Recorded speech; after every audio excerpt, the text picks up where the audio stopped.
Yo no descuidé a la abuela. Ese es el tema de esta tarde. Y bueno, Diana dice que su tía quiere vender la casa de la abuela y que no le importa lo que pueda sucederle. ¿Listos para conocer la historia? ¡Sí!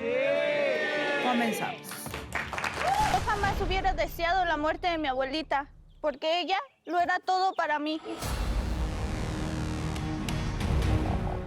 ¿Cómo quiere que reaccione mi sobrina Diana si lo único que tenía que hacer era cuidar a mi madre y no lo hizo? Yo conozco perfectamente a Diana. Jamás hubiera deseado la muerte de su abuelita si lo único que hacía era cuidarla.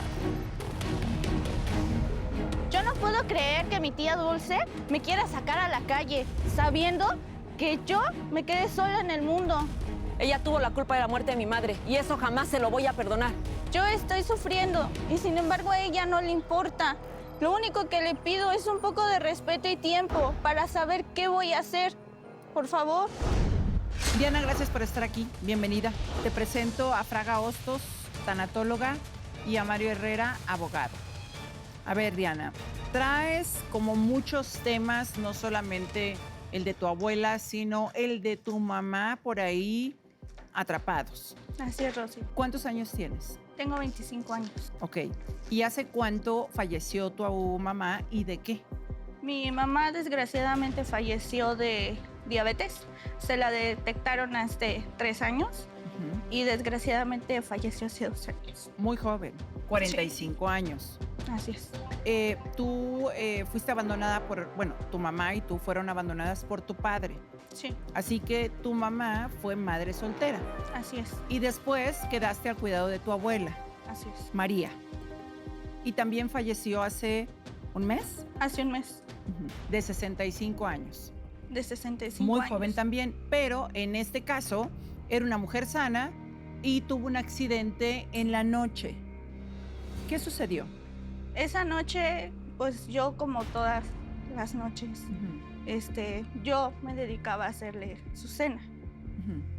Pero desgraciadamente ese día yo la acompañé hasta su cuarto y la dejé cómoda en su cama y me fui yo a mi recámara.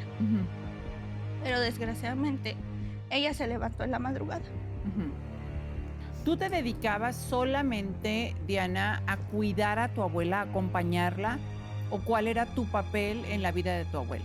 Mi abuelita era mi apoyo, era mi sustento desde que mi madre falleció. Yo... ¿Llevabas una buena relación con ella? Sí, así es. Mi abuelita cayó en depresión desde que falleció mi mamá. Me imagino. Y yo también. Yo desgraciadamente ya no pude terminar la prepa porque caí en depresión. Pero como pude y con la fuerza que ella me daba, yo entré a trabajar en una empresa de limpieza. Ok. Estuve trabajando hasta que mi abuelita se empezó a venir para abajo. Yo tenía que apoyarla, Rocío. No podía dejarla sola. Entonces, ¿te pusiste de acuerdo con tu tía o cómo fue que sucedió que Dulce desde Querétaro empezó a mandar dinero para que tú te hicieras cargo de ella y no les faltara nada?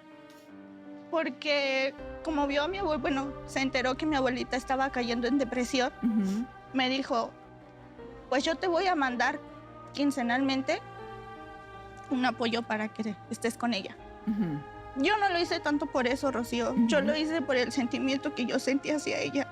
Por Bueno, lo que pero yo de algo quería. tendrían que vivir y sí, o sea, tu abuelita era pensionada Sí, y podría alcanzar con la pensión para que ustedes solventaran sus gastos.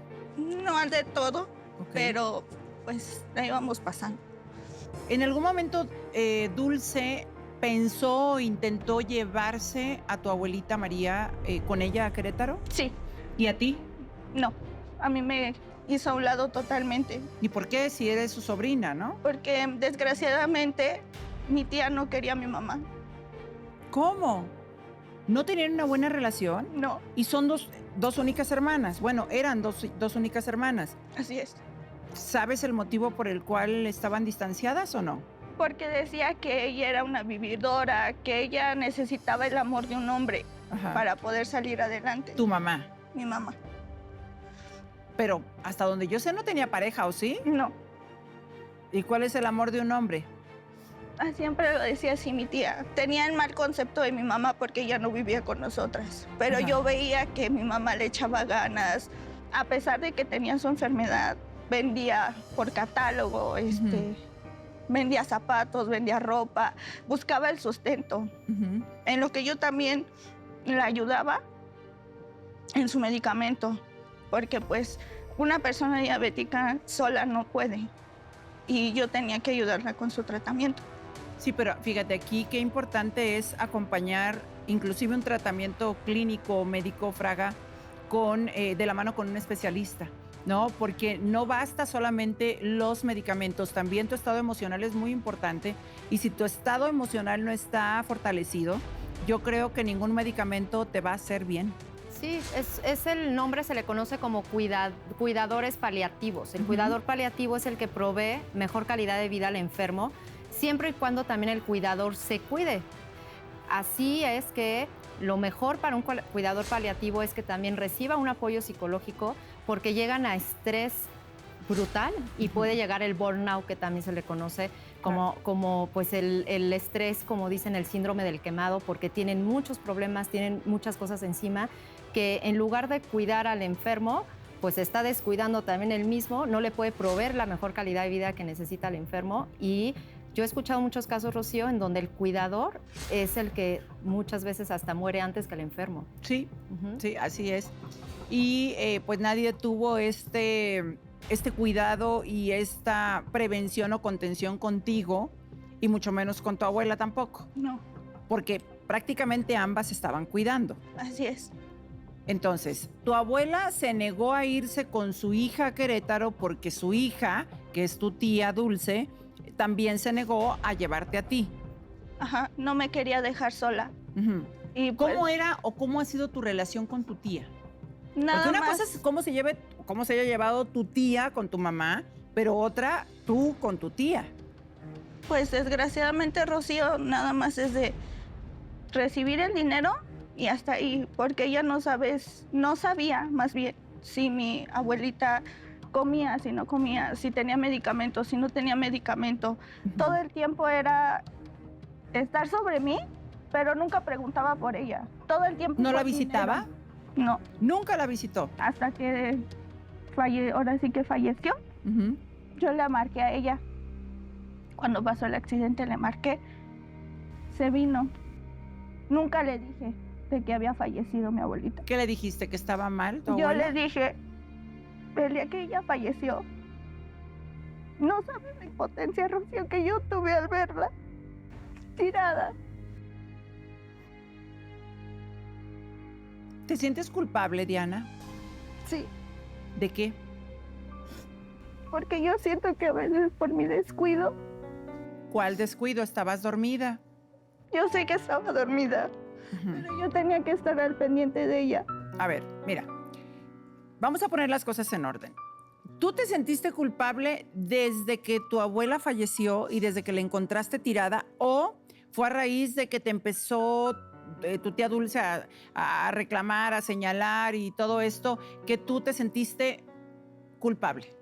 Fue a raíz de que mi tía me empezó a decir que yo fui una asesina. O sea, ¿a qué? Mi tía, ¡Asesina! Mi tía me culpaba, me culpa hasta la fecha de que yo maté a su mamá. Pero tú le estás creyendo, o sea, ella puede decir cualquier cantidad de palabrería o sandeces, pero aquí el punto es que tú hasta dónde le crees a tu tía y hasta dónde crees que realmente es tu responsabilidad que tu abuela haya caído y haya quedado sin vida en el suelo. Esas son las grandes diferencias. Ahora, te quiere dejar en la calle también. Así es. ¿Y por qué? O sea, hay un testamento, ¿tú sabes si tu abuela puso a alguien en algún testamento o dispuso, aunque sea verbalmente, para quién quería que se quedara la casa? Porque imagínate, es una tragedia tras otra tragedia tras otra tragedia. ¡Santo Dios! O sea, ¿dónde vamos a ir a parar? Primero, 2 años atrás, se va la mamá. Después, la abuela. Y luego, ahora la quieren dejar desprotegida y en la calle porque simplemente no le cae bien al único familiar que está con vida actualmente. Si tú te sientes responsable, te sientes culpable de todo lo que ha sucedido. ¿Y por qué? porque mi tía está sobre mí todo el tiempo. Me acusa de que yo soy una asesina. Pero no lo eres. Sé que yo no lo soy. Entonces, ¿por qué le das tú el poder a tu tía de hacerte sentir como te estás sintiendo? Tú estabas dormida. Los cuidadores tienen que descansar. Son quienes más tienen que descansar, porque si no, entonces no pueden estar alertas para hacer algo en caso de que se requiera de alguna atención especial. Ahora, tu abuela no estaba enferma, tu hermana estaba, tu abuela estaba perfecta. Esto quiere decir que este tipo de accidentes es más común de lo que podemos imaginar, Fraga, Claro. y que pues en una levantada al baño, bueno, lo que tenemos que hacer yo creo es prevenir cualquier tipo de incidente, Sí. tener un par de chanclitas, qué sé yo, o sea, asegurarnos de que tengamos absolutamente todo perfectamente bien puesto, que no haya obstáculos en el camino, que no dejemos, Claro. no sé, en el caso de los niños, canicas tiradas, juguetes por ahí, tapetes doblados, qué sé yo, para que evitar cualquier caída, ¿no? Ujú. Ahora, si aún así sufrimos de algún accidente, pues Dios mío, hay que ser comprensivos. Sí, por supuesto, los accidentes siempre están pueden ocurrir en cualquier instante. Por eso, esta culpa que te está realmente dando tu tía, porque es la culpa, te la está dando y tú la adquiriste y la abrazaste, te está afectando mucho en tu proceso de duelo. La culpa o el enojo son dos obstáculos que no nos permiten procesar un duelo sano. Obviamente fue un accidente y este accidente ocasionó que también, como no había una buena comunicación familiar, esto detonó más desintegración familiar.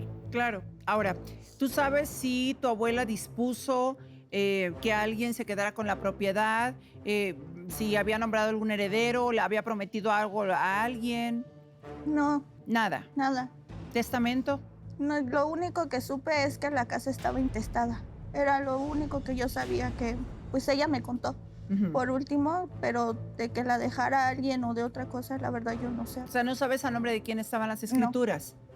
No había un dueño en particular. Es que esos temas, bueno, a mí siempre me excluía mi abuelita y mi mamá. ¿Por qué? La verdad no sabría decirte. Ujú. En ese aspecto, ella siempre era hablarlo en privado con mi mamá. Nunca lo habló frente a mí. Ok, bueno, sus razones tendrían, sin embargo, yo creo que sí es bien importante, ¿no, Mario? Tener este tipo de pláticas no pensando en que uno se va a ir o va a trascender en, no sé, en una fecha en específico, como dijo Fraga, sino pensar que estas son cosas naturales y de algo tenemos asegurado es que en algún momento nos vamos a ir de aquí. Si se tiene este mito de que quien tiene las escrituras es el dueño de la casa y esto es falso. También. Es bueno comunicarlo a todos los familiares a quién se le ha dejado el testamento, quién es el dueño de esa propiedad, para que en el futuro no heredemos problemas. Quien está registrado en el registro público de la propiedad es el legítimo propietario. Independientemente de si alguien más tiene las escrituras y tiene unas leyendas a mano, únicamente un notario puede hacer este trámite. Entonces, bueno, sí, recomendar a todas las familias que se comunique quién es el legítimo propietario para que tengan la certeza jurídica sobre ese inmueble.